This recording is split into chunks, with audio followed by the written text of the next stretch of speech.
Afternoon, folks. This is Thrive 2030, brought to you by Growth Curve. I'm Pamela Young, and my guest today is Caroline Beresford, who is the New Zealand Ambassador to Vietnam. How are you today? I'm well, thanks, Pamela. How are you? Really good to see you. We caught up in New Zealand a few months ago and you agreed to do this interview, and I know you have been hectically busy, so I really appreciate the time that we've managed to nab with you.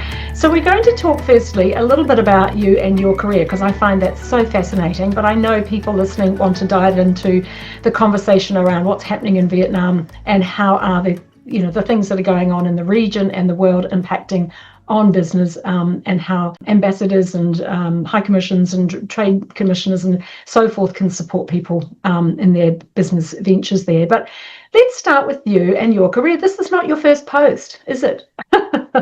No, indeed. No, in fact, this is my 26th year in the ministry, and this would be my 5th overseas assignment. So I've been around.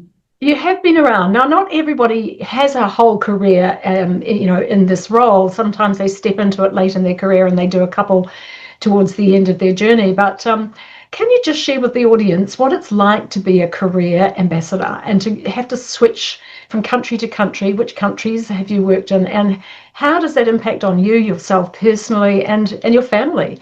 It's not something we all have to do that often. So I think it'd be really interesting to know what that feels like. Yeah, sure. I think, from an outsider's perspective, it probably looks very glamorous and interesting. The reality of being a working diplomat is really quite different from what the public imagines. It's a sort of a combination job between being a policy analyst in Wellington, which many of my colleagues will be familiar with from other agencies, and then having to go offshore and really pivot to represent all of New Zealand, which involves being really, really familiar with almost everything about the country. So you have to very quickly become expert, because anyone can ask you any range of questions about New Zealand and you'll be expected to answer with authority. So that's a challenge. I've been on 5 overseas assignments, as I said. Two of those were in non-English speaking countries, so France and Mexico. They were wonderful postings, and they came with the additional challenge of needing to operate in a second language. And to do that credibly, I needed to be able to speak those languages to a professional level. In Mexico City, the ministry paid for me to go to university for 6 months at the beginning of my posting to do immersion language training, which got me up to fluency. But I have to say that no matter how good you are at your second language, it never ceases to be a challenge to operate as a diplomat in that language. As you can imagine, even in English, we're extremely careful with our words, and we use a very nuanced language. So to be able to operate in another language at that level is hard. Yes, definitely. And also that must be a challenge for your family too, because they have the same challenges as well. Well, in my case, luckily, I am free of family encumbrance. My family all lives back in New Zealand, where they're very happy, and I go off and do these assignments overseas. But I know for my colleagues who bring families with them, it's extremely difficult. There's no guarantee that your wife or your husband is going to be happy in the place where you've been assigned. And even if they are happy, they need to be able to find their own purpose and meaning for being there, and not just become an appendage of you. Yes. So for my married colleagues, that can be quite a challenge, and dealing with often mental health issues. Some people have children who adapt very easily to an expat lifestyle, usually the extroverted, bright young kids.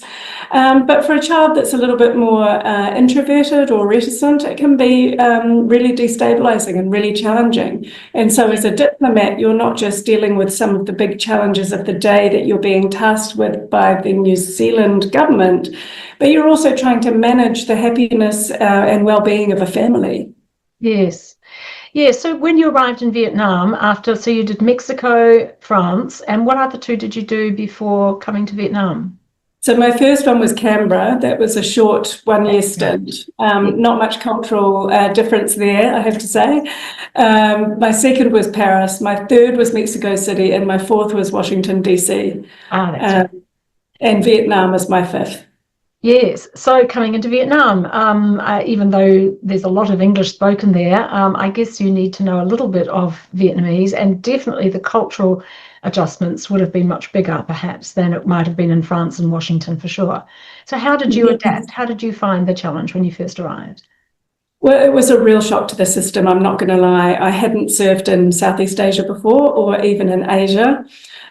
So without that background, my only experience had been on holidays to Thailand, like most New Zealanders and Australians, and Bali, which all seemed great and lovely. But actually hitting the ground in a thriving metropolis of 8 million in a developing country with some severe pollution challenges and weather challenges, not to mention language, and I can talk to that too. It was a real shock to the system. And not only that, for the first time in my career, I was going from being somebody's number 2 or number 3 to New Zealand's number 1 in a whole country. And that brings with it a lot of stress and personal challenge. So the first year was a huge learning curve. I was exhausted all the time. But I have to say, it's probably the most fascinating country I've served in. So the reward is there. Definitely, it is a fascinating country. That's a really good pivot for us to start talking about Vietnam and what opportunities it provides. I mean, as an ASEAN nation, it's growing at around 7%, which is massive by world terms, especially by Western nation terms, but also one of the highest growth nations across ASEAN and Asia.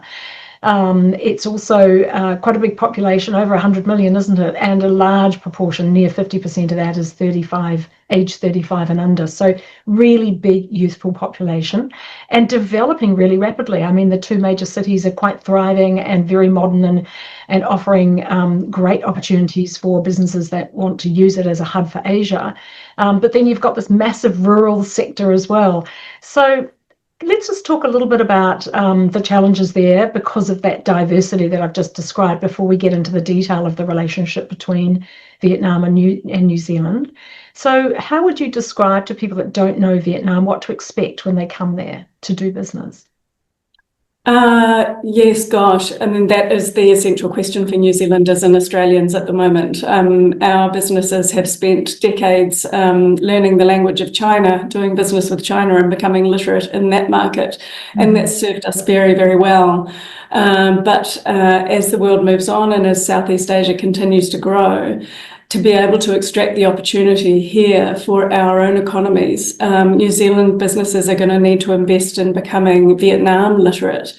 And that's not straightforward. Vietnam is still a developing country, very much a developing country. So although it has these thriving centres in Hanoi and Ho Chi Minh City, and to a lesser extent, there are a couple of other big hubs here in Vietnam.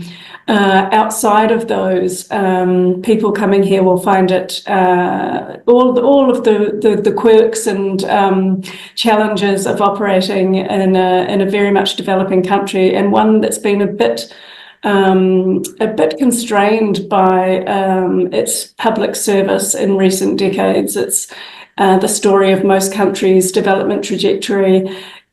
There comes a point in the development trajectory of a country where they need to reform the public service to turn it into a more efficient, business-oriented economy.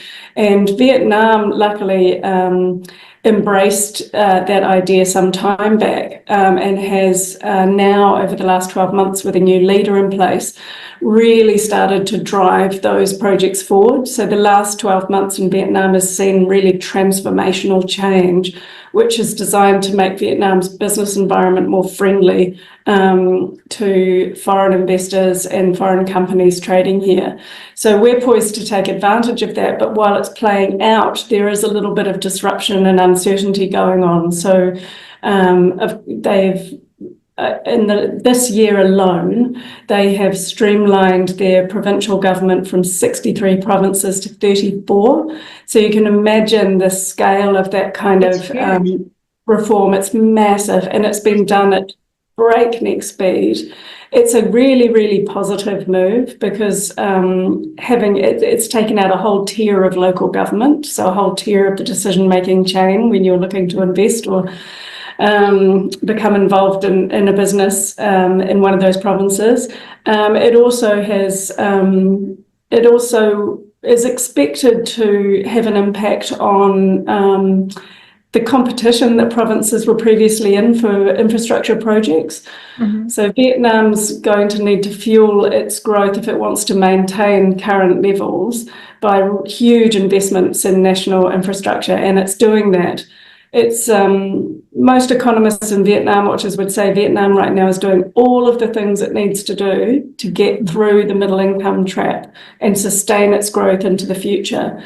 It will mean that it needs to transition out of being the world's factory, which is reliant on low wages and manufacturing inputs for growth, to really making a few large bets on itself, including the development of financial centres in Ho Chi Minh City and Da Nang, which is another major hub, attracting higher quality investment, developing some of its own enterprises to become more globally competitive, mm-hmm. And a range of other transformative reforms that it's putting in place now.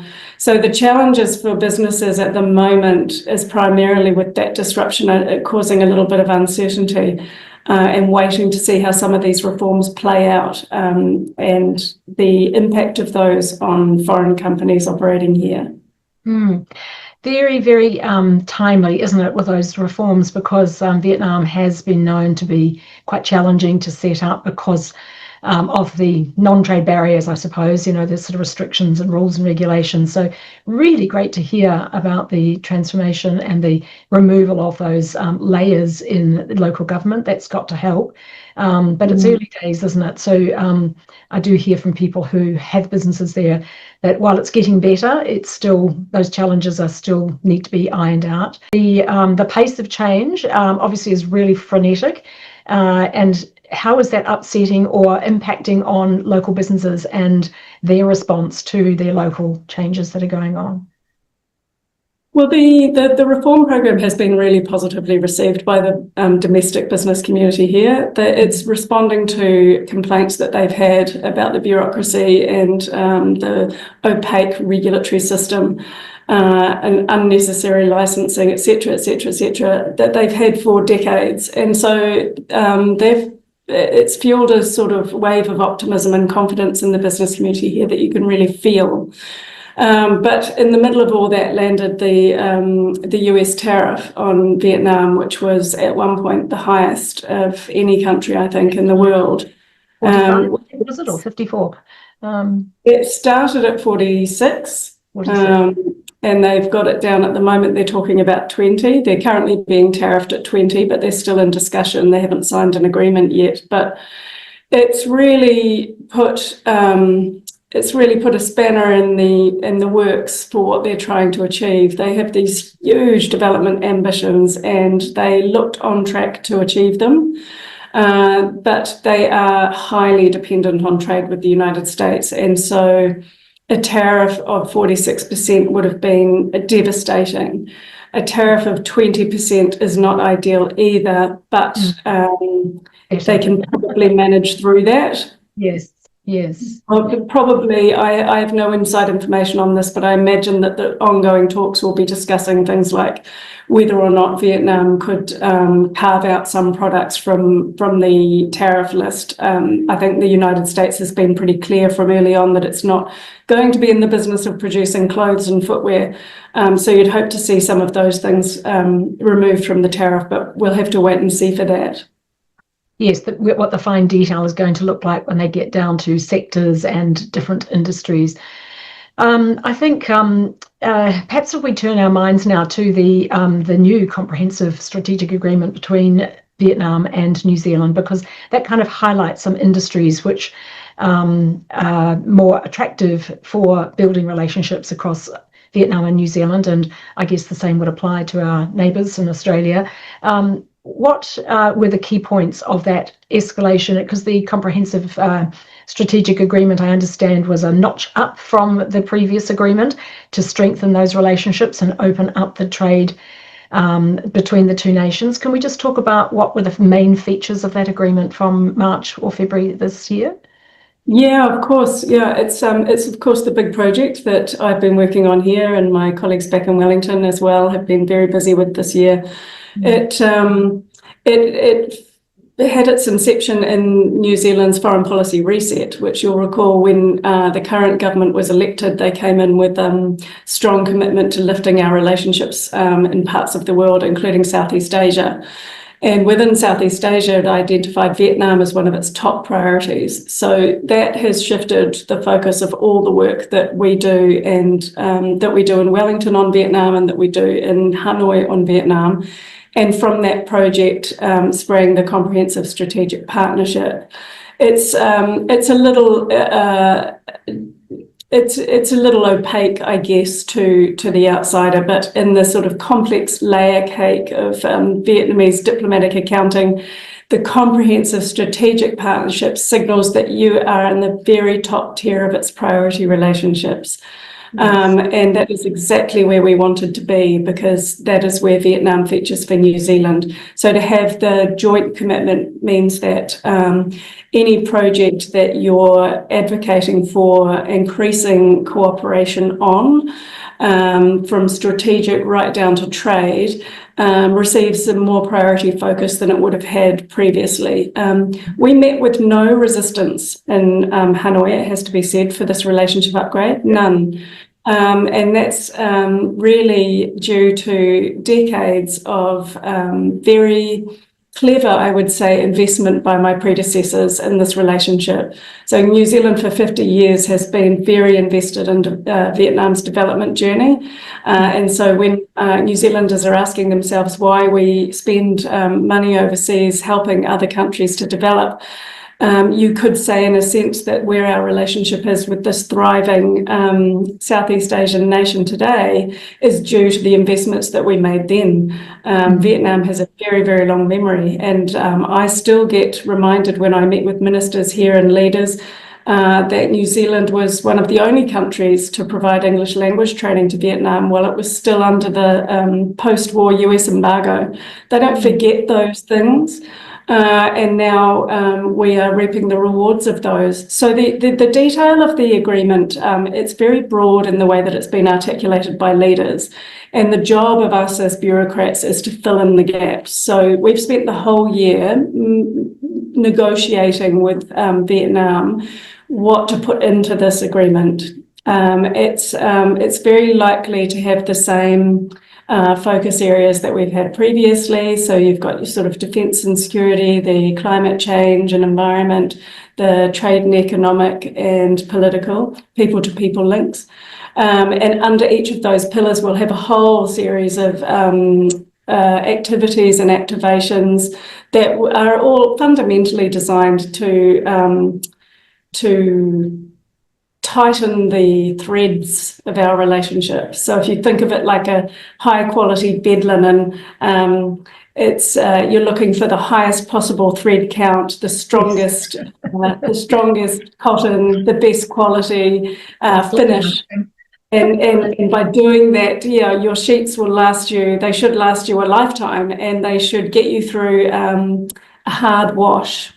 That's what we're trying to do with an agreement like this. It's tightening all those threads of cooperation and dialogue and understanding and investment, so that the fabric of that relationship is so strong that it can find its way through difficult moments that all countries ultimately find themselves in at some point or other. Gosh, that is such an opportunity for businesses in New Zealand and Australia too, because as you said right at the start, it's still a developing country. And despite the fact that Ho Chi Minh City and Hanoi are both very well developed and have lots of great technology and people and skills and talent, the largest part of Vietnam is yet to be developed, which means that for people who are in the industries that are supplying the movement of people from rural to the cities, and the development of schools and hospitals and all the infrastructure that is required to modernise and develop countries. It's a massive opportunity, isn't it, for our businesses to connect with Vietnam and go on that journey with them. They're already doing 7%, so the chances are, if we get on the journey, make those investments, and as you say, you're tightening up the strengthening the relationship so that it can get through the tough wash. That means those of us who start now can benefit over the next 10, 20 and 30 years from that growth and being part of that journey. Yeah, it really is worth the investment. And my advice to businesses in Australia and New Zealand thinking about embarking on business with Vietnam or in Vietnam would be to make the investment in the relationships and come to Vietnam, do your homework, draw on all the government resources that are available to businesses to get connections in country, and then go and hit those people up. I mean, we've got, I think, 5 very successful New Zealand businessmen operating in Ho Chi Minh City who've lived there for over 30 years. One of them has written a book about the Vietnamese economy. These guys are more than happy to sit down with a New Zealand business person who's looking to understand this market better. And they have connections all over the system, so they can probably put you in touch with distributors and lawyers and accountants, etc. Mm-hmm. We find that the smaller companies really benefit from a Vietnamese partner, but you need to be careful about that partnership. Be wary of being offered a contract that looks too good to be true. You're not going to get a distribution contract for the whole country. Concentrate on one area, learn about Vietnam, understand what it is that they prioritise. We've got a real strength in anything that offers health benefits. Vietnamese are very, very focused on nutraceuticals and any foods and infant nutrition that will give their children the edge in the future. Remember that it's not long ago that they were suffering from malnutrition in this country. They've been through many, many, many wars. And they trust the safety, the cleanliness and the nutrition of New Zealand and Australian products. And that's a real avenue. Another avenue is education services, education technology. There's a massive appetite here for more English language training. Vietnam's English language proficiency isn't quite at the level of some of its Southeast Asian neighbours, and it's prioritising that as an area where it needs to do more. Mm-hmm. There are lots and lots of government programs coming down the track that will be funding providers of services like that. And if you have a really good education services product that can be delivered remotely into homes, you're probably going to get a good market for that in Vietnam in the coming years. Fantastic, good to hear. So in terms of the sectors, so we're talking about obviously tech, education, health, food, agricultural products. What sort of examples can you give us of Australian or New Zealand businesses that are there doing really well, and why are they? What's the key to their success, do you think? It's interesting. It's our 2 biggest companies here are Fonterra and Zespri, and they have the advantage of scale. They can take a bit of a risk on a new market, and they can bed in and stay there until it works. And they were pushing an open door here anyway because of the strong brand reputation of New Zealand agricultural products. All of our food and beverages are highly regarded here, and they attract a premium price. So Fonterra and Zespri, you could kind of put them to one side as the big guys. The smaller companies that we have coming through, they tend to be business people that have had some connection with Vietnam in the past. I think there's a real lack of familiarity with Vietnam among New Zealand businesses, and so naturally you gravitate towards those markets that you understand and are familiar with. But for a New Zealand or Australian smaller company or medium-sized company to enter this market, they need to be prepared to stick around, stick with it for a while, and don't think that you can come in and sell whatever you're selling at home and it will be just as popular. Really look at consumer tastes and consumer trends and how things are marketed here, how things sell. There's a massive and quite surprising use of Facebook here as a business tool. So most businesses don't have web pages, they've got Facebook pages. A lot of marketing is done that way. Influencers are huge. A lot of companies have had success working with influencers, really leaning into that unique New Zealand identity. There's a huge affection and respect for New Zealand here. And I'm sure it's the same for Australia. Very, very popular. Yeah. Really getting to know the market and establishing good partnerships here. For those who are already established in other Southeast Asian nations, maybe Singapore, Malaysia, Indonesia, how can they pivot into use those relationships to pivot into using the ASEAN network? Because they are already there, they've probably got some cultural understanding, although each country is, as we know, different country, different culture, different religions, different languages. But are there some advantages being in some of those other countries and using that as a sort of a step into Vietnam? Yes, there probably is. I mean, I don't know so much about that side of things because I'm so focused here on the domestic market. But I think, a familiarity with Southeast Asia has got to be an advantage. It's culturally so different across the whole region, and then very different from New Zealand. So I think even just having some basic cultural understandings, and you'll find that a lot of business people in Southeast Asia already have links into Vietnam. So if you're already doing business in Malaysia, ask your distributors, ask your business partners, do they have companies or interests in Vietnam, and would it be worth exploring those? I think that would be a worthwhile undertaking, certainly. Okay, so with regard to the relationship between Vietnam and New Zealand, what can you tell us about forthcoming visits from government agencies or political leaders? I know the Prime Minister, Chris Luxon, was there earlier this year, wasn't he? Well, this was really a big year. This our 50th anniversary of diplomatic relations with Vietnam, and we really leveraged that and are continuing to leverage it through to the end of the year to get those big political fixtures this year. What we're really focusing in on now is doing the kind of the grunt work that goes behind the doors that those visits have opened. So we may well have ministers come through next year, and we're certainly encouraging a broader span of ministers to come. So it'd be great to see education, trade, maybe even defence at some point. But I think the leader level visits, we've just done such a flurry of them that normally within the term of one government, you wouldn't do more than one. So I think the things to look out for next year are probably more at the ministry agency level. We're going to be coming out to businesses to do surveys on what those businesses that are operating in Vietnam already are finding in terms of any sand in the gears of the doing business with Vietnam that the government can help clear away, just really trying to shine a light on the market to better educate New Zealand businesses. So you probably see a whole range of activities, Wellington and Vietnam based, driven by the Ministry of Foreign Affairs and the NZTE, to get businesses in the door now that we've opened it.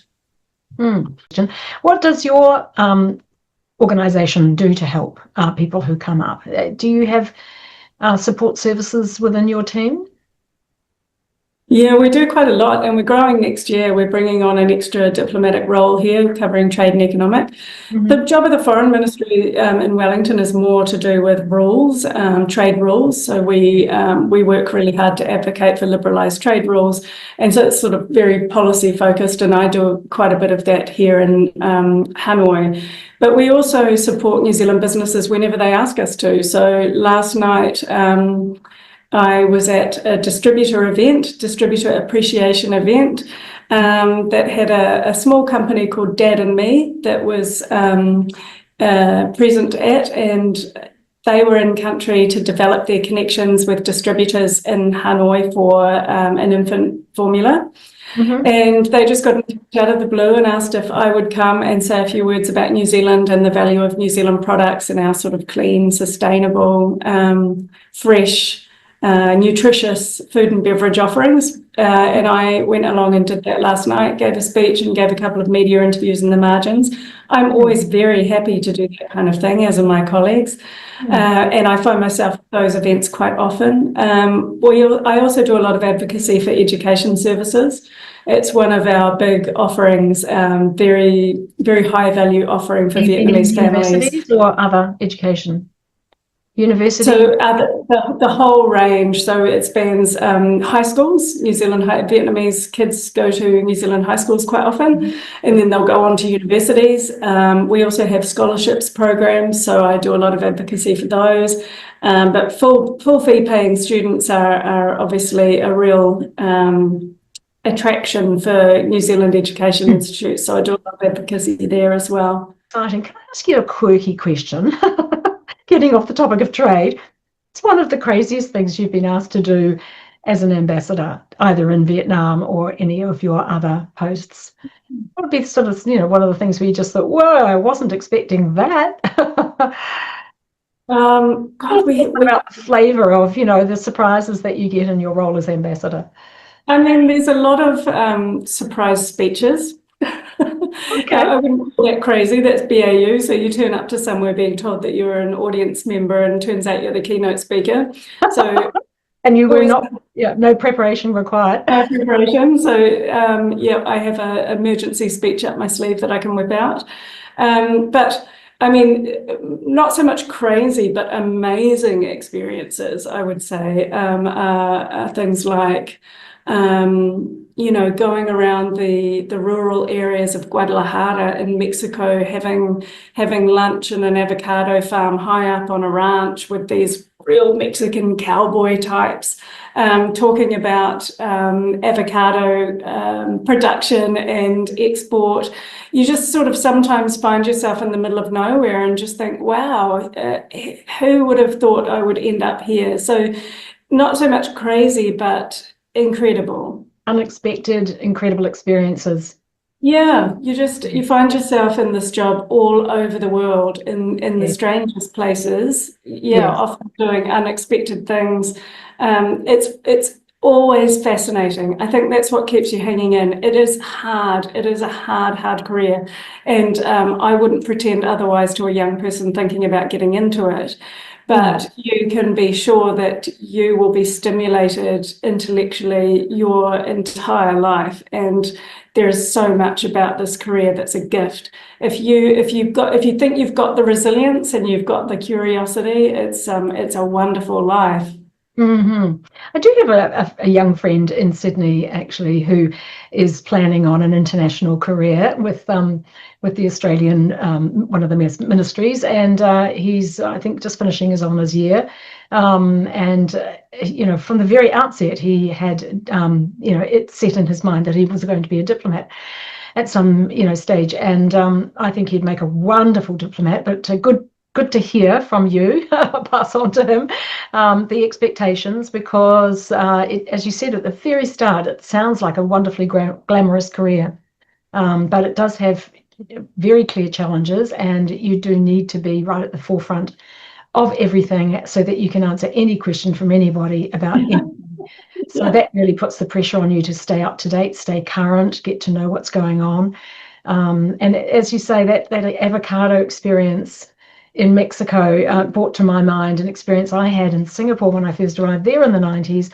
And I remember we were living in an area that had a lot of Asian expats. So there were people from all over Asia. And we had a dinner party one night with some neighbours, and there were 12 people at the table. The host was from Laos, but he had an American accent. And I thought that was a bit of a juxtaposition. And then the previous time I'd seen him, he had hair, and at this dinner he was bald. So I said to him, "What brought that on? Why did you shave your head?" And he said, "Well, I went back to Laos to go into the temple for 3 weeks to be with Buddha. And he said I had to shave my hair and divorce my wife." Because if Buddha, asks you to stay, you have to be free to serve. And so I'll never forget that dinner. Here I am telling you about it again, because it's one of those experiences that you live, you have in your life. and all the other people at the table were from different countries. Everyone had a different religion. There were 5 religions out of the 12 people around the room, and we all spoke about our different food and our different cultures and our different religions, and why we were all in Singapore as expats from different places around Asia Pacific. So it's a very enriching move, Yes. which is to go and stay in another country, as you've described. Amazing. Your career. Yeah, and I think, the businesses that end up here at the moment, they are just people who've loved Vietnam.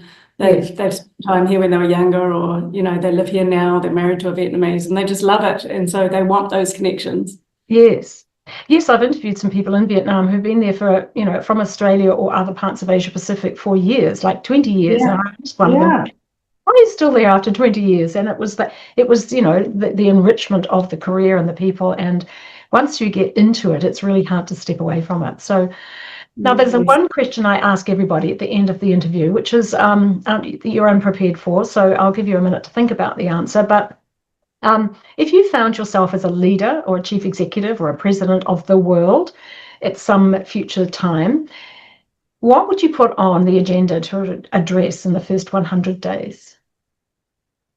Wow, that's quite a question, isn't it? It's a perler. It's definitely a perler. It takes a minute to think about. Goodness. What would you think about we needed to address? I mean, just thinking of everything that's going on in the world right now, but if you found yourself... what don't we need to address? There are the obvious issues that everybody would be able to reel off the top of their head, but perhaps at a meeting of world leaders, the thing that we'd need to address first is getting to know each other. I mean, that might sound a bit trite, but I think that friendship comes from understanding and familiarity. And as long as we remain in our siloed isolation, sometimes constrained by religion, other times by culture, there's no opportunity for that friendship to grow. And so I think even to be able to begin to address some of the presenting challenges that we have going on in our world today, the heavy, heavy burdens, our leaders need to know and understand and be comfortable with each other.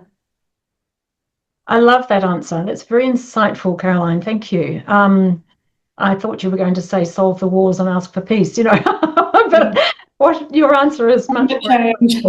Yeah, as you said, the obvious answers are there, aren't they? But that's a very insightful answer, and it is about understanding. It's like anything in any country where you've got division or conflict. It's because we don't appreciate the view of the other party or the other people.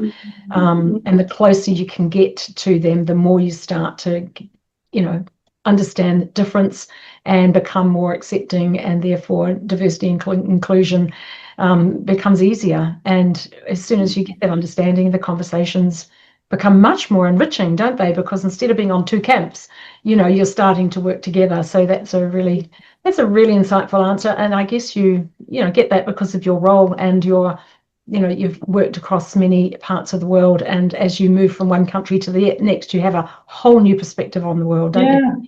You really do. I mean, what did I know about Vietnam before coming here? But now I just have this huge admiration for the resilience of people in this country, what they've been through and what they've achieved. Amazing. Yes. And so, of course, with that comes affection and a willingness to work together. Yes. That's a lovely note to finish on. Thank you so much, Caroline. Thanks for your time and the insights. I know that people listening would all have gained something useful that's going to help them in their venture, maybe into Vietnam or at least across Asia. So we wish you a happy day, you and your team, and thank you so much for your time today. Really appreciate it. Thank you for your time, Pamela. I've really enjoyed our conversation. Yeah, me too. Have a good day. Bye for now. Thank you. Bye.